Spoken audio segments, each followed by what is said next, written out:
your knowledge, it is a way to achieve immortality, the Dalai Lama once said, and rightly so, as only by sharing our thoughts and ideas we can discover new things together. Hi there, we are Amit and Daniëlle, founders of heygroentje.nl. Through heygroentje, our mission is to introduce people to the amazing vegan Indian cuisine and to discuss topics we find interesting with a wider audience. In this new episode of Season 1 of the heygroentje podcast, we would like to discuss how traveling influenced our lives and personalities. We aim to answer questions like what got us into traveling, what are our best travel experiences, how has travel impacted us and our personality, what are the biggest hurdles that hold people back from traveling, and what are our biggest learnings from our travels that we have made. So with that, I would like to invite my traveler wife, Daniëlle, because she has way more travel experience than me. Like if you really look at the number of countries she has been to. I would directly want to ask you that question, like what got you into traveling from a young age? Yeah, because you say young age. I started traveling when I was 17. Yeah. And before that, just go a bit back, even longer back. Mm-hmm. When I was younger, I always went with my parents on a holiday. When we were really small, we always went to hotels in Austria. And when I was a bit older, and also my sister, we went to campings in France, Italy. Mm-hmm. I think like most Dutch families are doing. Yeah, on holiday. On holidays, yeah. Always. We went every year on a holiday for 3 weeks. And what I said first, when we were small, hotels in Austria, and then later the campings in mostly France. And it was really nice to do that. Yeah. But when I became a bit older, I think, 14, 15, 16. Like around a teenager year, I started to be more curious what is outside there, especially what is outside Europe, because I knew those countries where I went with my parents, but I just wanted to know what else is there to see. And I really was loving the programs on TV from Nat Geo Wild, National Geographic, Discovery, those TV programs. I was really, every Sunday I was sitting in front of the TV and watching those wildlife programs, because I really loved animals, but also because I was finding it really beautiful to see what else was there to explore. Mm-hmm. And I even remember, I have one nice story. I once read an article, I think I was 16 then. I read an article from a guy, and he wrote down that with his family he always made amazing trips, but that he didn't know his neighbors in Netherlands. Yeah. And he was kind of saying with that article that, you don't have to travel everywhere, just see close by nice things, because there is enough to explore close by home. Mm-hmm. And it made me a bit angry, because I was feeling, you had the opportunity to travel around the whole world. Yeah. You cannot say to someone who never been that far from home that, you should explore home more. Yeah. And even now, if I read it, I feel like, you cannot talk for everyone. Like, you had the privilege to do that. Yeah. So I got more and more into, I want to explore, just the feeling I had.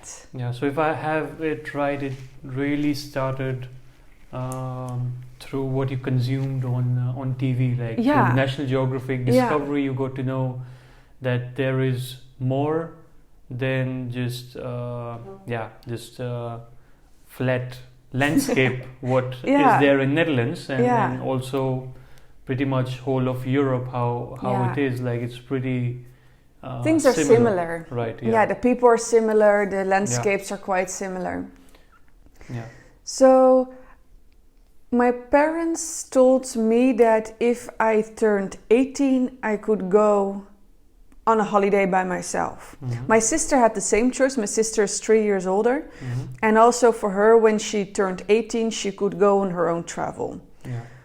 She went with 17 and a half in the end, like that. Yeah. And she chose to go to, a country in Europe with a friend, just still quite similar. And I remember when I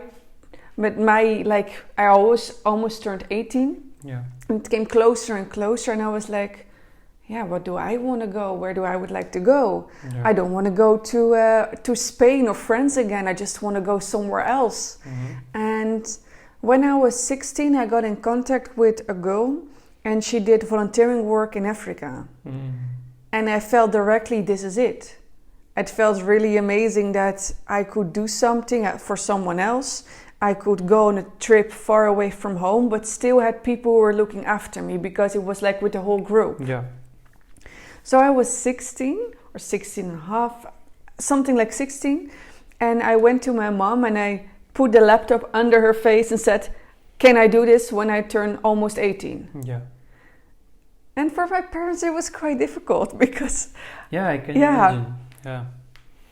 Yeah, you had the freedom to do that, but they didn't have a clause that it doesn't have to be outside Europe. Like they were not expecting that. No, they were expecting that, the same as my sister. I would go somewhere in Europe close by with maybe a friend or something like that.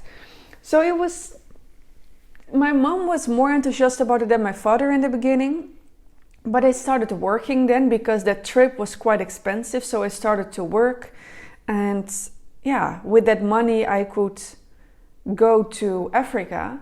And my first country, the first time I was flying, was directly 20 plus hours, the first time flying. And before that I was really scared of flying always, but I had to do this. So I went for the first time to Malawi. Yeah. And from that point, it felt so amazing to discover more. Yeah. Yeah, and I think it's also, maybe, one of your best travel experiences, like Africa. Yeah. And I think Malawi also comes under it. And it was your first one, of course, so it has a special place for you. Yeah. But I want to say one thing about volunteering work, because I find it quite important to mention. Yeah. Looking back at it, I would not do the volunteering work again. Yeah. Yeah, you have told this to me before. Yeah, and also find it important to tell to our listeners that for me it was the best experience ever in my life to do that. Yeah. But afterwards I realized that with the work I was doing there, I didn't do a lot of good things. We had to build toilets and schools, and I had no knowledge of that. No. And I remember that the people who were there, they were better in doing it than I was. Yeah. And looking back at it, in a way, like you felt that trip was a bit selfish, because it was selfish, for your own gain, and the organization organize it in a way that people who want to experience Africa or Malawi, they can and feel that they do something right, good. but it was not really impacting the lives of people there in the way you wanted. No. It didn't happen that way. No. Yeah. And later I had contact with someone else in the group. Yeah. You also know him. Yeah. And I got to know that he had the same experience as I had. And that's understandable, because you were young in your teenage years, and you really want to experience the world, and you have little knowledge about what is going behind the scenes, like how an organization is working, and the kind of work that they are doing. Is it really having an impact on people? Yeah. So I will not do it again, the volunteering work. Yeah. There are good organizations, so really look good into it if you want to do it. Yeah. But what I like to do more nowadays, if I go on a travel, to spend more money on, to spend more money around locals. Yeah. Because then people, they are working, they are doing their work, and you're just paying.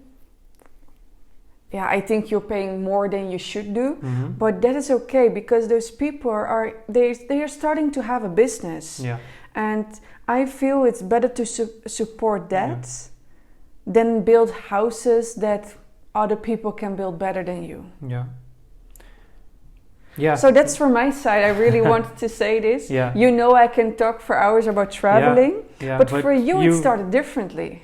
Yeah, that's right. Your Yeah, you interest in summarize travel. it really well. What got you into traveling? Like, just the media that you consume. For me, it was not very different, but it also had another aspect to it, because I also went on holidays with my parents. It was not that frequent, because in India it's not that normal to go frequently on holidays. It was maybe once in maybe 3 years or something, once in 3 or 4 years that we went on that big trip. So all in my childhood, I can remember maybe 3 or 4 nice trips that we did together as a family. And mostly we went to the mountains, because we were living in New Delhi. So we went more towards the Himalayas to escape the heat. Almost 45-50 degrees of heat, like in Delhi. So it was not a yearly thing that you went on a holiday? No. Yeah, in Netherlands it's really... Yeah, it's a bit weird if you cannot afford that to do, a yearly holiday. Yeah. Doesn't matter where, like if you stay in Netherlands or go somewhere outside, but most people, they go every summer for at least 3 weeks on a holiday. Yeah, I know that. And they spend a lot of time planning it.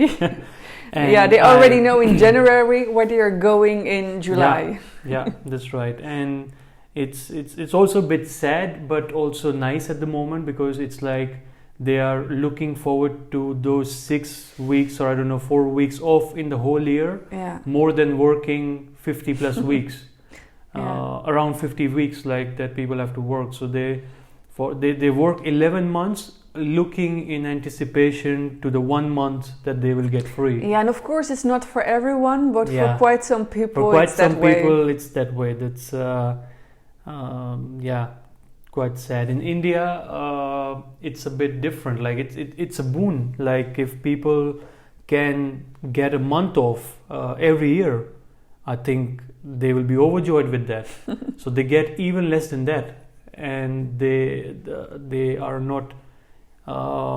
It's not expected of them to be away for a month or maybe more than a week away from work. I think in America is also the same. I think it's just this work culture that it's almost toxic. Like that doesn't really appreciate time off work. And that's why, but it's also a bit double, because that makes the trips that I got to make with my family, that it makes them really special. Yeah, I can understand. I remember each and every one of them, what we did there, and the people we met, the kind of experiences we had. And that really opened like my thinking about like what the world is like, and especially how in my initial years, like I think my parents would agree to that as well, and my family, whenever we went on a trip and I saw foreigners, people from other countries, I was always curious about them. I wanted to know about their culture. I was very open to go and talk to them. I still have a few friends who I met on a travel. I remember Australian couple that I came across. I still have contact with them, not very regular, but I know if I ever go to Australia, I'm going to visit them. I met them on a train to somewhere in Rajasthan. We were going with the train on a holiday, and they were just sitting by next to me, and we just started a conversation, and they told me about Australia. I told them more about India, the places they should visit. That's one example. But also in my daily life. So it's not only travel. For example, I was a big fan of cricket. I went to cricket games. Once I went to a cricket game, India versus England, and there just on the streets, I found an Englishman, and I started a conversation. I think I was not even 18, and I went to that game alone. But I found this guy, and we enjoyed the game together, coming from different countries, supporting different countries. Unfortunately, I couldn't get his contact at that moment. I think I still didn't have a smartphone, or maybe I just forgot like to really get in contact with him. But it was one of the best games to get like that I watched ever. Yeah, because of the whole experience. Right. Yeah. Also to get to know about England, his perspectives. Like he had stories about how his one of his great grandfathers was like an officer in the British India, like in that time, and just deeper talks, like about like all the history. Although both the bad sides and the good sides, like good sides are a bit less. But it was really interesting to talk to him. And also like the accent for me, like was the first time I was interacting with someone from Britain, like face to face. I had only heard like the English accent when I was watching cricket on commentary, when there were English commentators. So I was always really intrigued by people from different cultures, and it happened from a young age, from a teenage, I would say, up till like I decided to go abroad to study, to come to Netherlands. And I remember also at my university, it was the first time that I saw someone from Africa, and he's one of the best friends that I ever know at this moment, because I took the opportunity to get to know him. Like I remember he, along with his sister, they were waiting in line for admission at my university in India, and I just walked up to him to ask him if I can help him, like if he just to get to know him. And it was really nice, and that's the reason I really want to visit Africa. And I think it was really nice meeting all these people from around the world and getting to know about their cultures, hearing about it.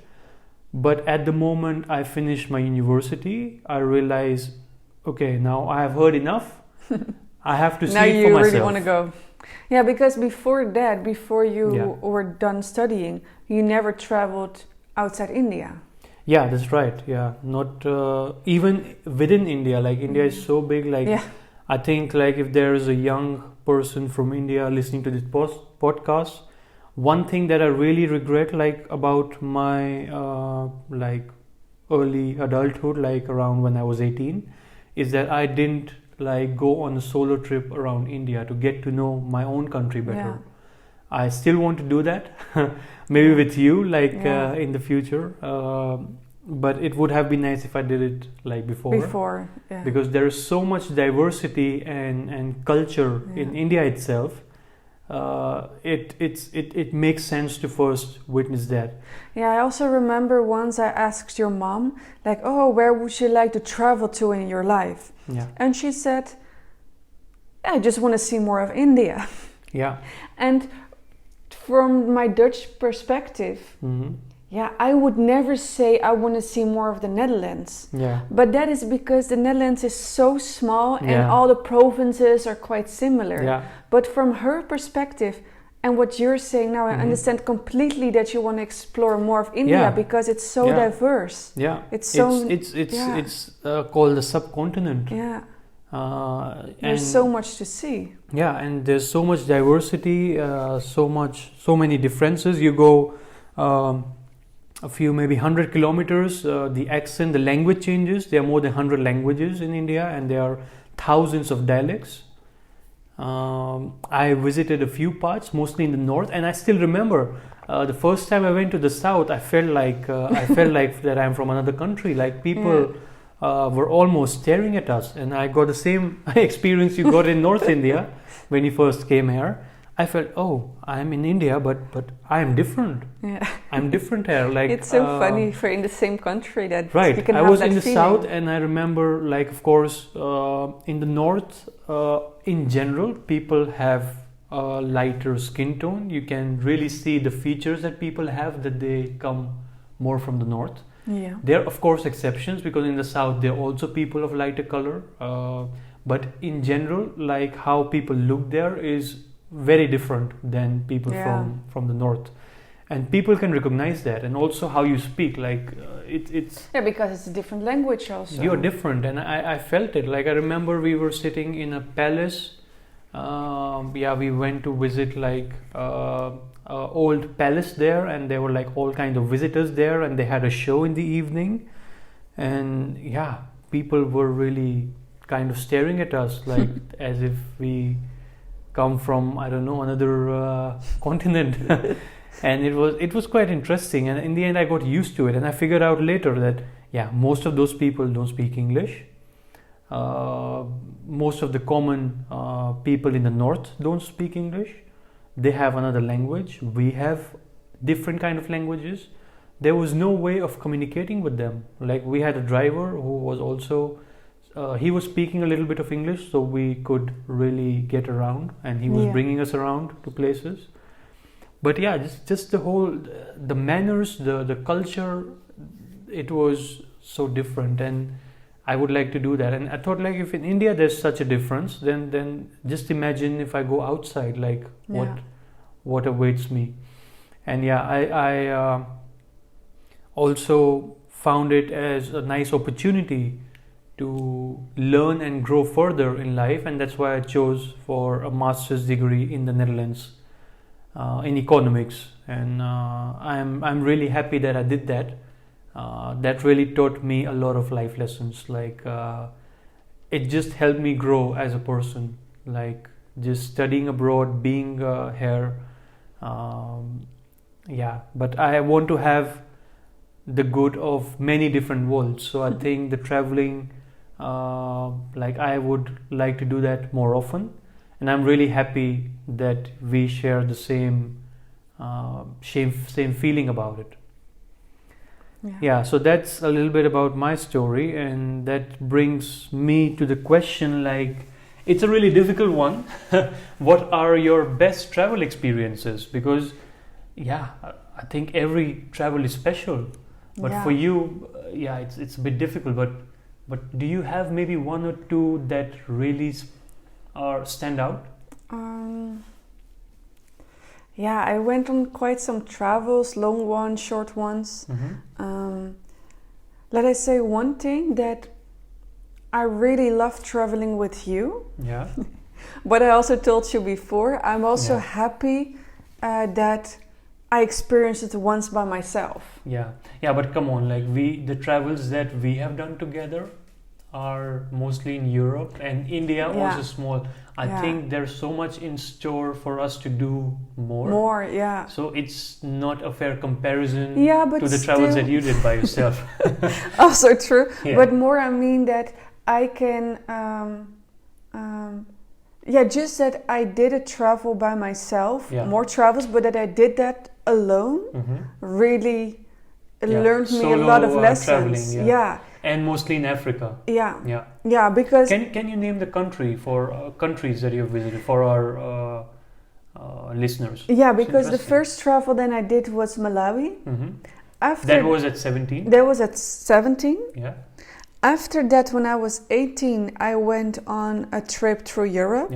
Malawi was for how many weeks? 3 weeks. It was 3 weeks, almost a month. And after that, you went on a trip to Europe. Then I did a trip through Europe by train, was for the first time. Interrailing. And then I just went to different countries in Europe, mostly the middle of Europe. And that was 4 weeks.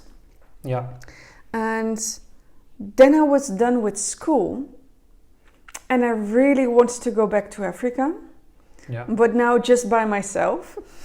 So again, I went up to my parents and said, I'm now going back to Africa. And I was 19. But this time, just by myself. And I started in South Africa. So backpacking around. Backpacking for 2.5 months. So that's quite a long time. And so I started in Cape Town. And then I went, I did things by myself, and I did things in groups, because the traveling with groups was always a bit easier, but still, I was alone. And I went to Namibia, Botswana, Zimbabwe, Mm-hmm. Lesotho, Mm-hmm. and South Africa then Yeah. for 2.5 months. And yeah, that whole trip Yeah. is one of the best travels I ever made in I my can life till imagine. now. 2.5 months, Yeah. all by yourself at Yeah. 19, backpacking. Yeah, I turned True. 20 also there, so Yeah. 19/20 I Yeah. was. Yeah, and it's yeah. such a big difference from what you're used to, like Yeah. here in Netherlands. It's a world of difference. Yeah, and it was really nice because also when I was traveling around, I was meeting a lot of people from different countries. With some of them, I even still have Yeah. contact. Yeah, because through social media, it was just one of the best experiences. Yeah. And So that always will have a special Yeah. place in your heart, I Yeah. think. And Those there- 2.5 months Yeah. in Southern Africa. yeah, there were different things that were even more special. Yeah. Just to name one thing, my 20th birthday, Mhm. when I turned 20, I woke up Yeah. in the middle of a national park in Botswana, where I was sleeping in a tent. Yeah. And then I was driving that day to see the Victoria waterfalls in Mhm. Zimbabwe. Yeah. So that birthday I will never forget because it's the most special birthday Yeah. I can wish for.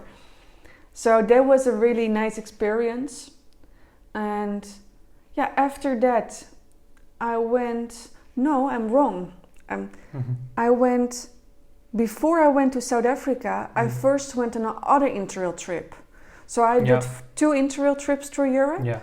That was all within Europe. Yeah, and one was like 4 weeks in the middle of Europe, and the other time I went from Netherlands all the way to the eastern of Europe to Greece in 5 Oh, weeks. Yeah. That trip was also really nice Yeah. because I got to appreciate Europe also. Yeah. Because I always wanted to go outside Europe, but with the trip I made through the eastern of Europe, I also saw how diverse Europe is. Yeah. Yeah. And then after I went to Africa for Mhm. 2.5 months, shortly after that, we met each other. Yeah, that's right. And we also did some travel / holiday together. I in think. the beginning, because Yeah. you wanted to travel to India to see your family, Mhm. but because you were working, you just had a few holidays. Yeah. So I think the biggest travels that we have made together are the 1 month in India that we went to in the summer of 2018. Yeah, so my first time India. Yeah. And there you did the Golden Triangle. Yeah. So like you visited the Taj Mahal, Delhi, Agra, Jaipur, Yeah. and mostly just getting Delhi. to know Yeah.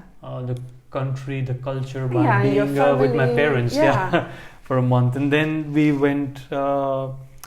I think last year already. Like we went to interrailing together around Europe, and So my third time interrailing. Yeah, and for me it was the first time, and I really enjoyed it. Like Yeah, and I was really happy that you were liking it because I think you heard me telling so many nice stories about taking the train through Europe, and I was just happy to see you like it. And we really went to places that were also new for you. Yeah. Many of the places we had not been to, they were away from the cities. Yeah. Like for example in the mountains, we went all the way to the north of Sweden. We did 17 countries in total. Yeah. And it was a really nice experience for me. And I would even say my best travel experience till date for me. That's because nice. that was, I had never been on a big travel like that before. Of course, holidays. Also with you at the time when we were both working, so we couldn't go on longer trips, and this was directly 2 months backpacking around Europe. I really enjoyed it, and also for you to see how diverse Europe is.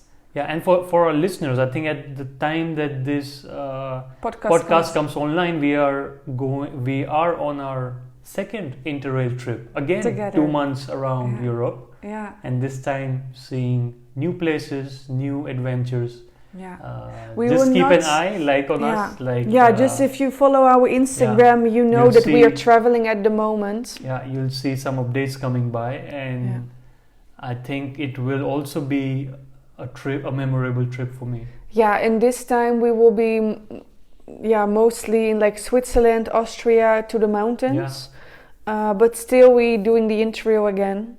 And for everyone who is thinking about should I do interrailing once in Europe, it's my 4th time now, and I find an amazing way to explore Europe.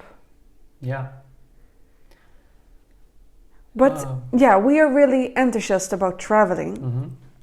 Can you also name something negative that you maybe don't like about traveling? Because we are really enthusiastic, but is there something that you find a bit difficult sometimes, for example?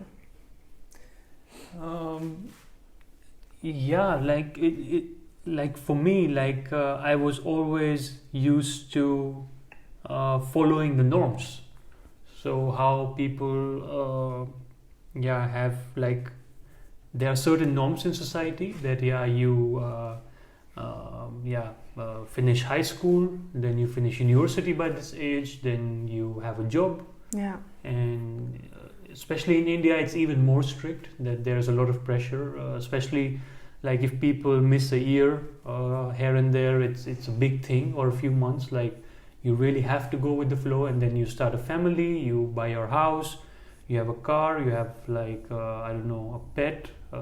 Like that's how it is in Netherlands. In India, it's a bit different, but just the normal way of life that the society expects from you, or you think that is normal in society because of what is said to you by people around you. And I was really busy with that in the beginning. Even in Netherlands, I think when I came here, and of course I had more pressure to finish like my study on time because of also the financial burden that I was putting on my parents. So I didn't want to take my time, because I know I had a few friends there, and I learned from them also that they were taking their time to finish their studies. There were people who were in a study for a year and they figured out this is not for them, so they dropped out and they started all over again, or they took a break, they went traveling around somewhere. So I got to know that this is also a good way to do things. Like you don't have to follow life in a way that you always imagine.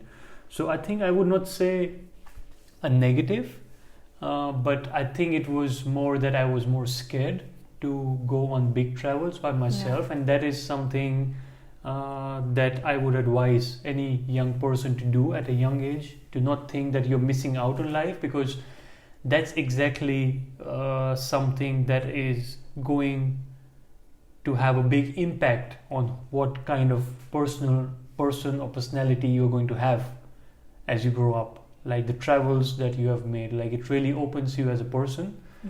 Because can you name something then that you learned?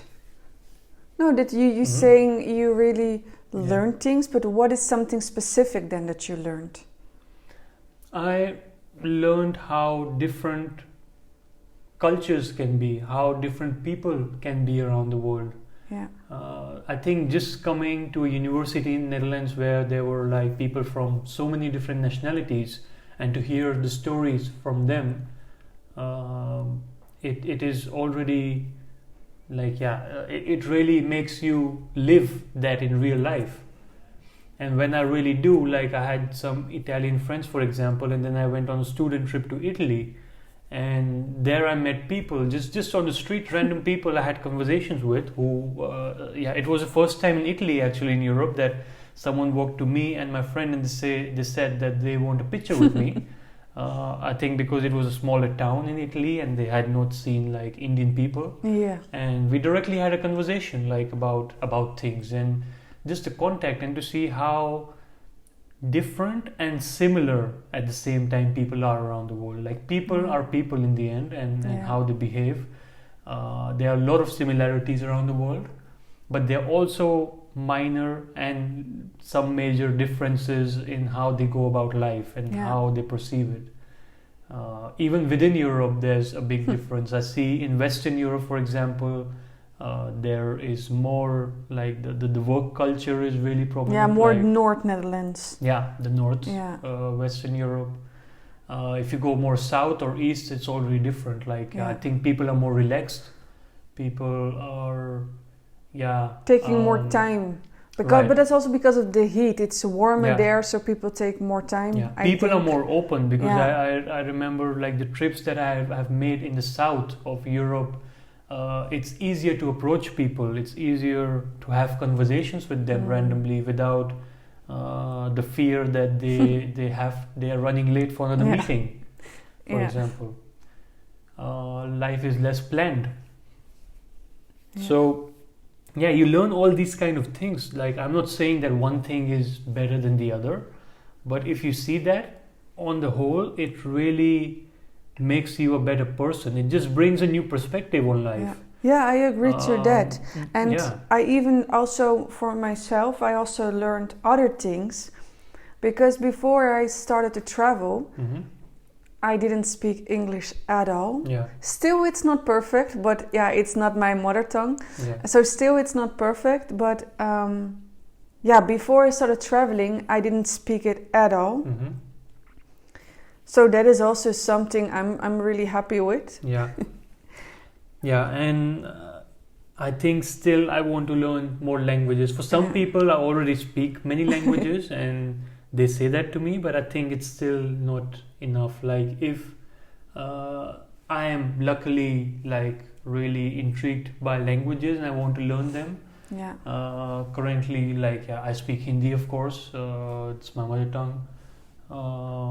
The language of my grandmother that she speaks another like official language in India, and I can understand it and I can speak it if I'm forced to with someone. Then English, of course. I had German in school, so I can pick it up quite easily if I'm living somewhere like in Germany, for example. Yeah. Dutch, like I have picked up also, like not perfect, but it's okay to go about day-to-day life. Yeah, it's good enough. Right, we give our workshops in Dutch as well, so that goes fine. Like I've never heard someone complain about it. So I assume it's fine. But I would like to learn like French or Spanish or Arabic, Mandarin, Chinese. Like, and if you travel, especially if you stay longer at a place, it's easy to learn that language. So by traveling, you're not only learning more about people and the country, you also can learn languages. But for me, something personal I also learned is that I'm really introvert, and I was always finding it difficult to get in contact with people. Yeah. But especially if you're traveling alone, then you're not forced to have contact, but it started to come more natural to me to go to people and have conversations. Because we are social animals, and we really seek company. Yeah. We thrive in company. And it improves emotional stability as well. Like just to travel around and get to know new people and cultures. And at one point, like one more positive that comes to my mind, you start to become more creative. With things, because you have all these insights from different cultures around the world, and you try. It's like a puzzle that, for example, you bring a learning from Africa in Netherlands, and you say to people, or you practice it yourself, like this is also a way to do things. I can just imagine, like in Africa, when you went there, you realize like people in Malawi are one of the happiest in the whole world. I know people from Malawi, and I see like they also have a slogan. They say something like with happiness. I forgot about it. You're right. What is it again? I don't know anymore. Something with smiling or happy, but they enjoy life. Like they have very little it's one of the poorest countries in the world, but one of the happiest. So happiest if you look at the right parameters. And I think you could see that people in Netherlands like have material stuff, like just at another level compared to people in Malawi, for example. Yeah. But yeah, they also lack a few things in terms of like they may be. It's also the same in India also. They take life too seriously, for example, or they are running too much after money, a career. But things can also be different. Yeah. And I think that's also a big reason why we really went into following our passion, that is to share Indian recipes with people, plant-based food, to promote that, because we really stand for it. And we gave up our careers in things that we studied for to become. So it's there is no right or wrong. You don't have to always you just should follow your heart. Yeah, you say that really nicely. Yeah. But I also find it important to say, because we travel a lot we talk a lot about traveling, and that's where the whole topic is about. But I think that the people who are listening also like to travel. Mm-hmm. But if you're listening to this podcast and you maybe feel like, I like to listen to you, but I don't really have a lot with traveling, that's also okay, because traveling is not for everyone. If you don't like it, it's also fine. Yeah. But if you like it, do it. Follow your heart and do it, because it can bring so much, so many more things. Right. But as I said, like, don't hold yourself back. Yeah. So don't be stuck at a job that you don't like, and don't let like experiences go by, the opportunities that you have like currently in life to go by, be it like travel or anything that you want to pursue. Today's episode is about travel, so I mean more like about travel. Just go for it. If you want it, just do it. You'll figure a way out, like with finances and all, like that will even make you more creative. Like I remember you shared in younger days, you save money for travel. You had a purpose, and for that you were doing something to earn money. Of course, maybe you were not attached to the thing you were doing, but your goal was to have enough money to afford like a 3-month trip to Africa. That makes you more creative. That makes you good with finances. Yeah, you learn a lot also in that way. Right. Yeah. Where there's a will, there is a way. Yeah, there's a lot of lessons. Yeah. If you're gonna travel. Right. Yeah. And as you said, if you don't want it, that's also fine. If you're happy in your bubble, if you're happy with what you're doing, you don't feel the need to see the world around you, that's also fine. If it works for you, it's okay. Yeah. For us, it gives us really a lot of energy to travel around. And we are looking forward after Europe to go more countries, to explore more together. I think we already kind of talked about most of the questions that we had. Like, just to give our talk a direction, we always think about a few topics that we have, but one that I see that we didn't really talk a lot about is what are the biggest hurdles that hold people back. Like I mentioned just a while back a little bit, but from your perspective, what do you think stops people from going on big travel? So I'm not saying holidays, but I'm just saying going out of the comfort zone, like going maybe 2 or 3 months away to different continents, countries, and backpacking around, and especially for the people who really want it. Because there are people who have nothing to do with it. They never want to do that. But what do you think is holding them back? I think what you mentioned before, that there's a kind of norm, that the way how you're supposed to live.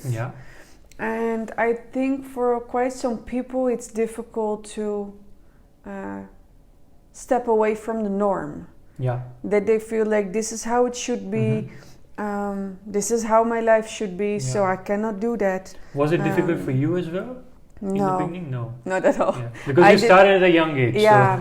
So for me, I didn't had a lot of things to think about. Yeah. And you didn't get into a life with responsibilities. Yeah. So it's easier at 17 to do all this Than stuff when than you're at 40. 30. Or 30 even. When you have responsibilities, maybe you have children, maybe you have a job, you have a career. Yeah. And also again, money.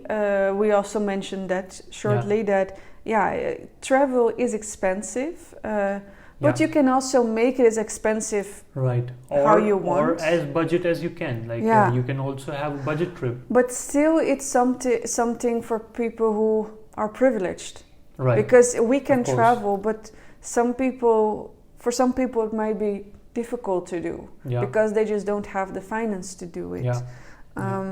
So also in this way, I know that we are really privileged that we can do this traveling. We also make sacrifices because we are not having our own house, for example, because if we would also have this at the moment, we could not pay for it because we kind of had to make a decision in that. But we are fine with making that decision. And to make sacrifices in order to have or focus on things that we really like to do together. So I think if you see what people hold back from traveling, I think it's being afraid what people would say around them. And in India, like also it has to do with the culture, because there are a lot of people who have a lot of responsibilities at home. They have someone sick to take care of, and there are a lot of medical expenses. There are just day-to-day expenses to put food on the table, like for the majority of people, and that can never come in their mind to travel. So it's a blessing to do that for the people, like for many people around the world. And I think if someone has the opportunity and if they are into it, they should definitely do it, because they're already lucky to be in that place. I think it's a nice way to end the conversation. And if the listeners would like to follow our travels, the best way is to go to our Instagram and follow us there, because there we share quite some travel stories. That's right. And thanks a lot for listening to another episode of the heygroentje podcast. Let us know via social media. Send us a mail about what you thought about this podcast. You can also ask us questions about this topic, about any other topic you like. And we'll see you on the next episode. It was really nice to have this conversation today. And we wish you a nice day ahead. Goodbye.